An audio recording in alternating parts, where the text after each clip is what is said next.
Bonjour les amis, je vous présente ce jour un récit qui, je l'espère, va vous captiver pour vous plonger dans une réflexion profonde sur le sens du chemin de la vie. Cette belle quête personnelle que chacun est venu entreprendre ici-bas, le message de mon guide Emmanuel révèle une sagesse intemporelle qui m'a été transmise via l'écriture automatique. Pour ceux qui ne connaissent pas encore mon histoire, je vous apporte des précisions.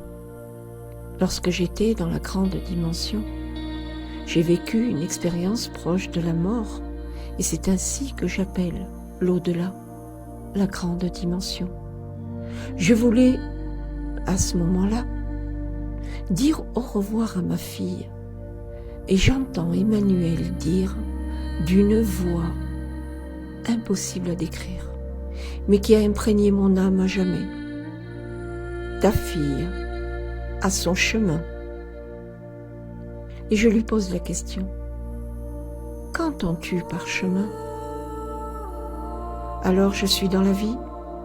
Cette question me turlupine. Je prépare mon hôtel de connexion pour le recevoir, comme on reçoit un ami cher. Je procède au rituel précieux, sacré, dans un silence, en repoussant les bruits du dedans comme les bruits du dehors. Et dans ce silence sacré, je laisse courir ma plume. Emmanuel répond, « Bienvenue, petite terrienne. Comme la plupart d'entre vous, pèlerins ou voyageurs de la terre, tu avances sur ce chemin de l'existence terrestre, trop souvent en t'efforçant de suivre le rythme de ton voisin, voire même suivre un autre chemin qui n'est pas le tien. Et tu es toujours au rythme des autres. Un matin, tu vas te lever, la besace de la vie sur ton dos, et tu prendras conscience alors que tu en as trop porté, que tu as trop marché seul, trop souvent, trop de doutes qui t'ont fait oublier ton propre voyage et à ton propre rythme.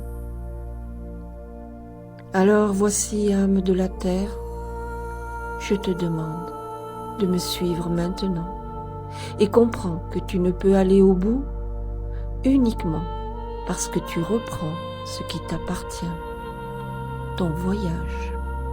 Et n'oublie jamais que tu dois aussi avancer en respectant ton rythme.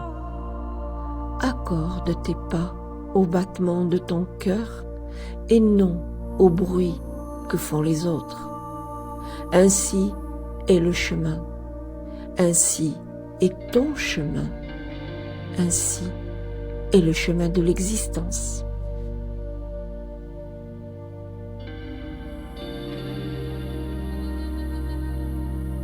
J'espère que ce partage va vous éveiller sur l'importance de suivre son propre chemin et de respecter son propre rythme.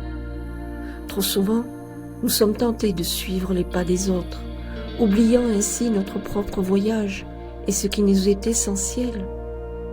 Emmanuel nous rappelle que chaque âme a son propre chemin à accomplir et qu'il doit être parcouru en harmonie avec votre essence intérieure, votre âme, ou ce que nous sommes vraiment. En nous libérant des regards, des jugements extérieurs et en écoutant notre cœur, nous pouvons véritablement avancer sur notre chemin, en pleine vérité, authenticité et en adéquation avec votre guide. Emmanuel m'a offert par ce message une perspective profondément libératrice, faite de tolérance tout le long de mon parcours personnel et comprendre aussi celui d'autrui.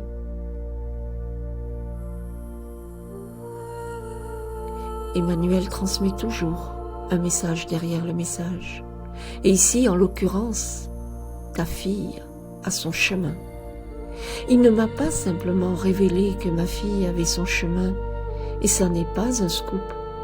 Ce qu'il a voulu me dire, c'est « Ton chemin, où est-il » En oubliant ma propre vie, en imitant ou en servant les autres, en me conformant trop aux attentes extérieures, il m'a exhorté à renouer avec moi-même, à respecter mon propre rythme, à me respecter tout court.